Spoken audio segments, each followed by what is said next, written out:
کتاب اردو افسانہ عہد حاضر میں جلد دوم مرتب رابع ربع افسانہ نگار خالد فتح محمد پیدائش 9 اپریل 1949 گجرانوالہ تصانیف داغ داغ اجالا افسانے 2003 جمع تقسیم افسانے 2004 5 منٹ کی زندگی افسانے 2005 آئینے سے باہر چہرہ پری ناول 2006 خلیج ناولٹ طبع ناولٹ خلیج ناول 2007 باپ کا گھر ترجمہ بیکار کے ماہو سال ترجمہ بیرک 72 کے قیدی ترجمہ تانبے کے برتن افسانہ کالونی میں پہلا گھر میرا ہے اور اسی نسبت سے میرے عزیز و اقارب میرے جاننے والوں نے اس گھر کے کئی نام رکھے ہیں، مثلا check point, information post, start point وغیرہ۔ ہم یہاں منتقل ہوئے زیادہ عرصہ نہیں ہوا تھا۔ ایک مانوس سی صدا کانوں میں پڑی۔ ہمارے گاؤں میں ایک بھکاری آیا کرتا تھا جو اسی طرز کی صدا لگا تھا۔ اس نے خاکی یا ایسے ہی کسی مٹی خور سے رنگ کا تہبند اور کرتا پہنا ہوتا، کرتے کے اوپر کھدر کا جھولا نما چوغا جس کے 2 خانے تھے، ایک خانے میں وہ گندم اور دوسرے میں دھان یا مکئی کی خیرات ڈلواتا۔ اس کے پاس ایک کتا ہوتا جسے وہ عجیب ہی دھن ایک تارا ہوتا جسے وہ عجیب ہی دھن میں بجایا کرتا۔ ہمیں وہ دھن شہکار لگا کرتی تھی۔ جب ہم موسیقی کو سمجھنے کے شعور کی سطح پر آئے تو حیرت ہوئی کہ وہ بھلا کوئی بھی پسند کرنے والی چیز تھی۔ خیر، بات اس مانوس صدا کی ہو رہی تھی۔ بھکاری گاؤں میں داخل ہوتے ہوئے ایک تارا بجاتے ہوئے ایسی زبان میں گانا شروع کر دیتا جو پنجابی خطی نہیں تھی۔ اس کے گانے کے چند الفاظ ہی سمجھ میں آتے ہیں جس میں سونا رب سچا جندڑی شامل ہیں۔ پھر وہ گانا بند کر کے ایک سطح لگاتا۔ یہ سطح ایک لمبی سی چیخ کے مشابہ ہوتی جس میں زیادہ زور ایسا لگتا ہے جیسے زیرو بم ہوتے۔ جب اس بھکاری میں ہماری دلچسپی ختم ہو گئی تو اس کی صدا سمجھ میں آنا شروع ہو گئی۔ وہ دو خدا کے نام پر جو دے خوش رہے اور بابرکت ہو جو نہ دے۔ یہاں اس کا ساز ختم ہو جاتا۔ وہ چھاتی پھیلا کر گردن کی رگوں کو کستا اور پھر سے صدا لگانا شروع کر دیتا۔ اس نے خیرات نہ دینے والوں کے بارے میں یہ کبھی نہیں بتایا کہ ان کا انجام کیا ہوگا، یا شاید اسے نہ دینے والوں میں دلچسپی نہیں۔ میرے لیے اس فقیر خانہ عید کی خوشی سے کم نہیں ہوتا تھا۔ اس کے ایک تارے کی دھن اور چیخ نما بدن میں مسرت کی لہر دوڑاتی تھی۔ میرے خیرات دینے کے تصور سے ذہن میں غرور بھی بھری توقع ڈولنے لگتا۔ گلی میں داخل ہو کر وہ ایک تارے پر دھن بجاتے گاتے ہوئے آتا، پھر ہر گھر کے سامنے صدا لگا دیتا باری باری۔ میں پہلی مرتبہ جب یہ صدا سنی تو میرے لیے اس کی آواز کی کوئی اہمیت نہ تھی۔ مجھے یہ ایک پیغام سا شور لگا تھا۔ اس وقت میری عمر 4 برس کے قریب تھی۔ میری دادی اناج سے بھری تھالی اور میری انگلی پکڑ کر دروازے کی طرف چل پڑیں۔ ڈیوڑی کی نما تعمیر کے دونوں طرف دروازے تھے۔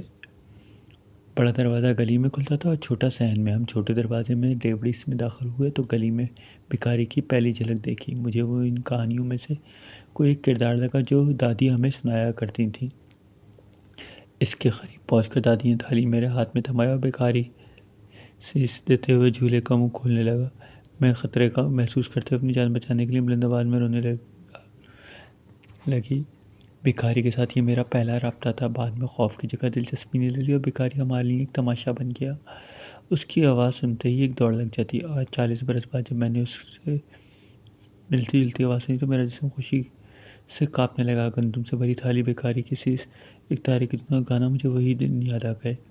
وہ یادیں میری انگلی پکڑ کے مجھے باہر لے آئیں۔ گیٹ کے باہر لمبے قد کا دبلا سا آدمی ایک ٹانگ پر سڑک پر رکھے سائیکل پر بیٹھا ہوا تھا۔ اسے دیکھ کر مجھے مایوسی ہوئی۔ میرے ذہن میں گاؤں بیکاری تھا۔ اس آدمی سے بات کیے بغیر اندر جانے کا فیصلہ کر کے مڑا۔ میں نے کہا سوچا ہی تھا۔ اس آدمی نے صدا دی مجھے روک دیا۔ ردی، ٹین، ڈبے، لوہا، ٹٹ بیچے، مضمون تو اور تھا لیکن طرز ویسی تھی۔ کیا کچھ خریدتے ہو؟ میں نے تعلق سے پوچھا۔ جو بھی آپ بیچنا چاہیں، ردی، لوہا، فرنیچر، لکڑی، سلور، تانبے کے برتن۔ باورچی خانے کے اسٹور روم میں ایک شیلف پر دادی کے تانبے کے برتن رکھے ہوئے تھے۔ وہ برتن دادی کے جہیز کے تھے۔ ان کی عمر 100 سے اوپر تھی۔ دادی نے ان برتنوں کو ہجرت کے دوران اپنے ساتھ رکھا تھا۔ یہ برتن آج تک استعمال نہیں ہوئے تھے۔ دادی نے بتایا کرتی تھی اس کی شادی کے بعد سے ہندوستان کے گاؤں یا پھر پاکستان بننے کے بعد ہمارے گاؤں والے گھر پر چھتی پر رکھے رہے تھے۔ میرے گھر میں ایک شیلف اس کے لیے مختص تھا۔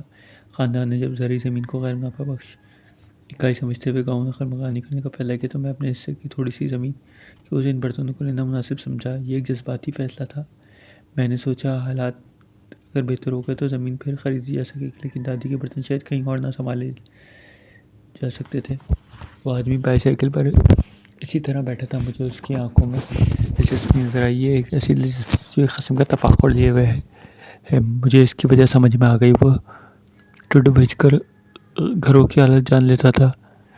دیکھو ہمیں یہاں منتقل ہوئے کچھ ہی دن ہوئے ہیں، ابھی سامان صحیح جگہ پر تک نہیں پہنچایا جا سکا۔ چند دنوں بعد چکر لگا لینا۔ ہاں تمہارے نرخ کیا ہیں؟ آپ کو بہتر نرخ نہیں ملیں گے۔ ردی 5 روپے کلو، لوہا 30 روپے اور تانبے کے برتن۔ میں نے اس کو ہاتھ کے اشارے سے منع کیا۔ میں تانبے کے برتنوں کا رخ نہیں کر سکتی۔ یہ برتن میں نے امانت سمجھ کے رکھے ہوئے تھے۔ امانت کسی وقت لوٹایا جاتا ہے، کسی کے امانت کو سنبھالے رکھنا اسے لوٹانا ہوتا ہے۔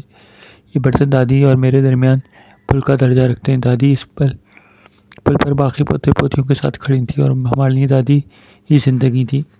ہم اپنے والدین کے بجائے دادی کی اولاد تھے۔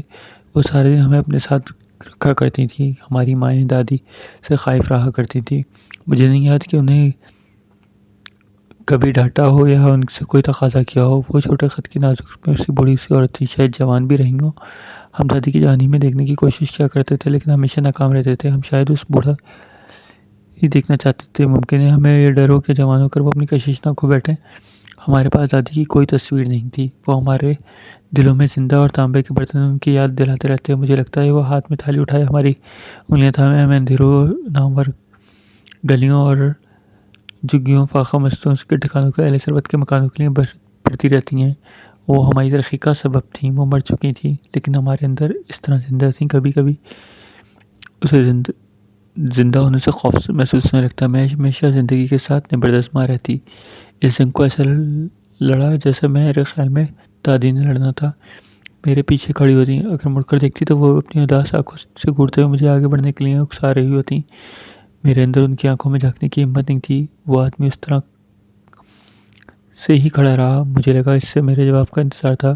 دادی اپنے دروازے سے کسی کو بھی خالی ہاتھ نہیں جانے دیا۔ سائیکل سے اتر کر وہاں بیٹھو۔ میں نے پورے میں پڑھی کہ کرسی کی طرف اشارہ کیا۔ میں تمہارے لیے ناشتہ بنا کر لاتی ہوں۔ اس آدمی نے کچھ کہنا چاہا لیکن میں تیزی سے اندر چلی گئی۔ میں پراٹھا انڈا لے کر ٹرے میں رکھ کے لے آئی۔ وہ سگریٹ سلگائے میرے انتظار میں تھا۔ مجھے آتا دیکھ کر اس نے سگریٹ کو پیروں تلے مسلا اور ٹرے ٹانگوں پر رکھ لیا۔ مجھے اچانک خیال آیا کہ دادی کو مرے ہوئے 30 برس ہوئے ہیں لیکن وہ اس ریفری کی طرح تھی جو میچ کو وسل کے سہارے تک انجام پہنچاتا ہے۔ میچ ابھی ختم نہیں ہوا تھا۔ اب جب میں خود دادی بننے والی تھی، کیا مجھے ریفری کی ضرورت تھی؟ میں نے اپنی زندگی کی دادی کے سائے میں گزاری۔ ایسے زندگی گزرنا آج مجھے ایک شکست لگی۔ مجھے یقین ہے دادی اس بار ہار کو قبول نہیں کریں گی۔ میں سمجھ گئی گھنے درختوں کے نیچے نئے اگنے والے درخت پھلتے پھولتے نہیں، ہمیشہ اپنی بقا کی جدوجہد میں مصروف رہتے ہیں۔ اگرچہ بہت وقت گزر چکا تھا مگر دھوپ حاصل کرنے کے لیے مجھے دادی کی چھاؤں سے نکلنا ہوگا۔ یہ ایک عجیب سا احساس تھا۔ پہلے تو میں خائف سی ہو گئی، وہ میرے جسم میں کپ کپی سی دوڑ گئی۔ مجھے لگا میں آزاد ہو رہی ہوں۔ میں یہ بھی جانتی تھی پنجرے میں بند رہنے کے بعد پرندے پرواز کے قابل نہیں رہتے۔ اگر وہ ان پر پرواز میں گر گئی تو میں گھر سے ناشتہ کر کے آیا تھا۔ اس آدمی کی آواز مجھے سہارا لگی۔ کرسی پر ٹرے رکھ کر میری طرف دیکھ رہا تھا۔ میری نظر خالی ٹرے پر ٹھہر گئی۔ دادی نے اپنی اداس آنکھوں سے اس آدمی کو گھور کر دیکھتے ہوئے اسے خوفزدہ کر دینا تھا۔ مجھے درخت کی گھنی چھاؤں سے باہر نکلنے کی ضرورت تھی۔ میں نے اس کی طرف مسکرا کر دیکھا، وہ ناشتہ کرنے میں کوئی حرج نہیں۔ میں بھی آئی۔ میں نے اندر جا کر ردی کو اکٹھا کرنی شروع کر دی۔ ریاض اخبار پڑھنے میں مصروف تھے۔ میں ان کے پاس خاموش کھڑی سوچتی رہی۔ آپ اخبار پڑھ چکے؟ ردی والا اسی طرح کھڑا تھا۔ اس نے میرا ہاتھ چھوٹا سا بنڈل دیکھا تو اپنی مایوسی چھپانے سے کہا، میرے لیے اس کی اہمیت اور طرح کی تھی۔ مجھے وہ ٹریفک پولیس کا سپاہی لگا جو رکی ہوئی بھیڑ کو سمت دیتا ہے۔ اس کے آنے سے دادی کو دیکھنے کے لیے مجھے نئی آنکھیں لگ گئیں۔ اس میں کچھ کمال تو نہیں تھا، لیکن اس نے ایک زنگ خوردہ مشین حرکت میں ضرور پیدا کر دی تھی۔ میں نے اب تک دادی کی آغوش میں سانس لیے تھے اور اچانک یہ آغوش مجھے تنگ لگی۔ تمہارا نام کیا ہے؟ فضل الہی، اس آدمی میں نے جھجکتے ہوئے جواب دیا۔ فضل، تم یہ ردی رکھ لو اور بتاؤ اس دفعہ تھوڑا سا میں جھجکی، بتاؤ کہ تانبے کے برتن کس بھاؤ خریدو گے؟ جواب کا انتظار کیے بغیر میں اندر کی طرف چل پڑی۔